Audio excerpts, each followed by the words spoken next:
Have you ever finished a game and just stayed there? Not because you didn't know what to play next, not because the ending was confusing. You just sat there, watching the credits roll. The moment after the story is over, when the controller is still in our hands, but we don't press any button. Maybe you know exactly what I'm talking about. Maybe you passed through that too. You finished the game, but instead of turning your console off or playing another game, you stay. Just for a little while longer. Sometimes you load your last save one more time, not because there's anything left to do, but because you're not ready to say goodbye yet. Maybe your game was Red Dead Redemption 2, like it was for me. Maybe it was The Last of Us Part 2, Life is Strange, Journey, maybe To the Moon, or maybe it is a game nobody else remembers. But somehow you remember exactly how it made you feel. And that's the strangest part of all. Years go by, you forget puzzles, controls, side quests, but somehow you never forget how that ending felt. We don't usually miss mechanics, we miss moments. A conversation, a promise, a campfire, a road trip, one last ride. It's almost like those places became memories, even though they never really happened. And maybe that's the strangest part of all, because we know those worlds aren't real. So why does leaving them behind feel so heartbreaking, so painful, so real? For the longest time, I thought I already knew the answer. I mean, it seemed pretty obvious. We care because the writing is good, because the soundtrack is amazing, the characters feel real, right?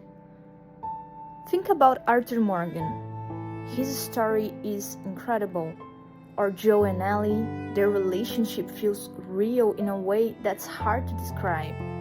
Or Lee, trying to protect Clementine until the very end. Of course we care.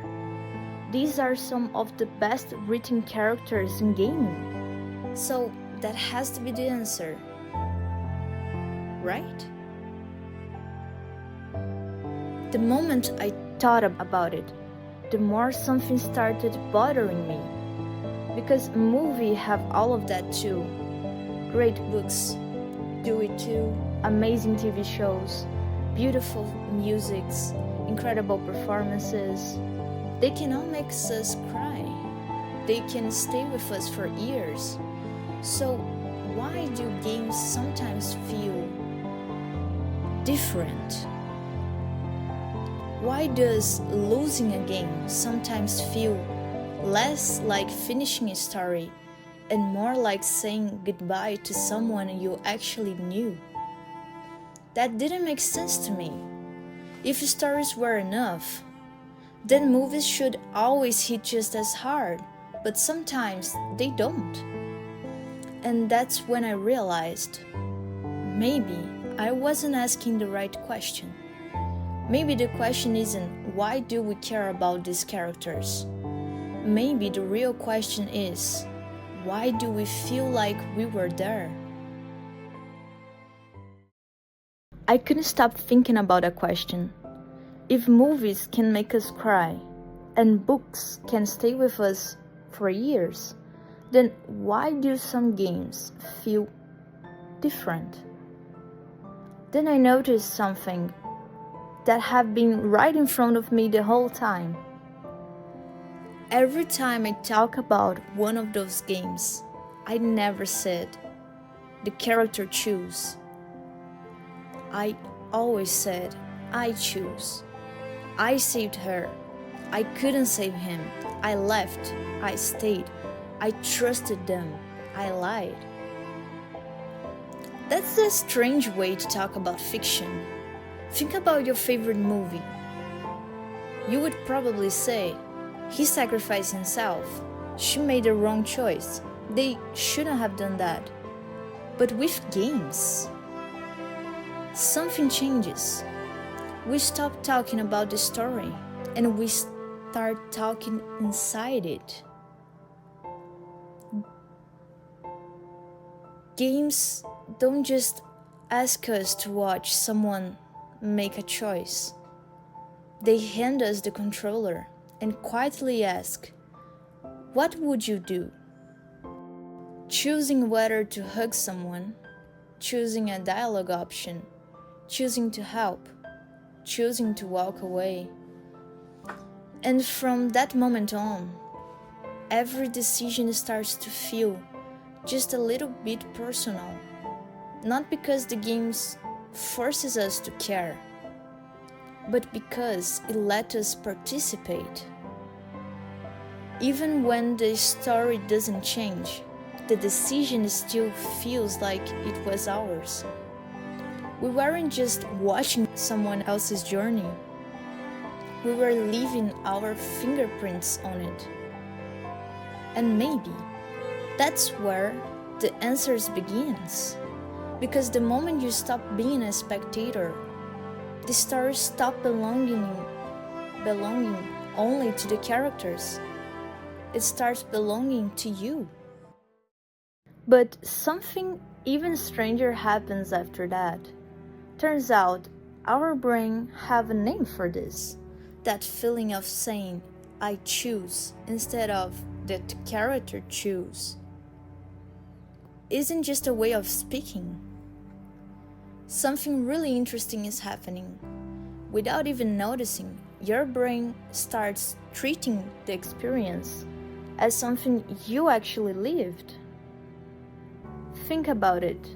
Years after finishing a game, you probably don't remember every mission, every puzzle, every item you picked up, but you probably remember the decision you regretted, the moment you hesitated, the character you couldn't save, or the choice you still wonder about today. That's because your brain wasn't just watching those moments, it was participating in them. Psychologists have a word for this: agency. Agency is the feeling that your actions matter, that your choices belong to you, even inside a fictional world. And once that happens, something else quietly appears. Every choice has a weight, not because the game tells you it matters, but because you made it. That's responsibility. It's the quiet feeling that says, I did this.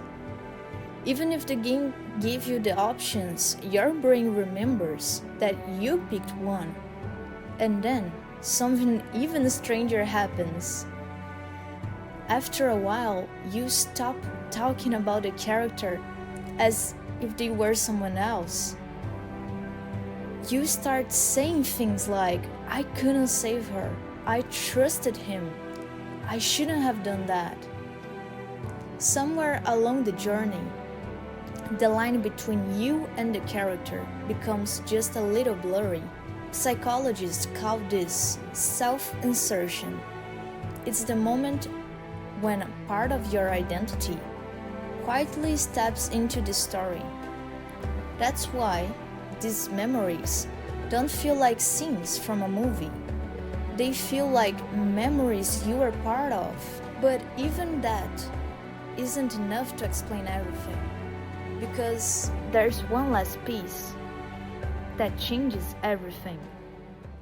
The more I thought about it, the more I realized something. Maybe we've been asking the wrong question all along. Maybe the reason games stay with us isn't because the characters felt real. Maybe it's because for a little while we did in that world. Think about your favorite game. What do you remember? Is the plot, every mission, every line of dialogue? Or do you remember how you felt? The relief after saving someone, the guilt after making the wrong choice, the fear before opening a door or choosing the wrong choice, the hope that maybe this time things would end differently. Those emotions are real, even if the world wasn't. Your brain knows Arthur Morgan isn't real, Joel isn't real, Clementine isn't real, but you are real. You were there, making choices, solving problems, protecting people, taking risks, hoping, regretting, caring. That's why these memories feel different, because they aren't just memories of a story. They are memories of having lived through one. Maybe that's why, years later, we don't miss the game. We miss who we were while playing it.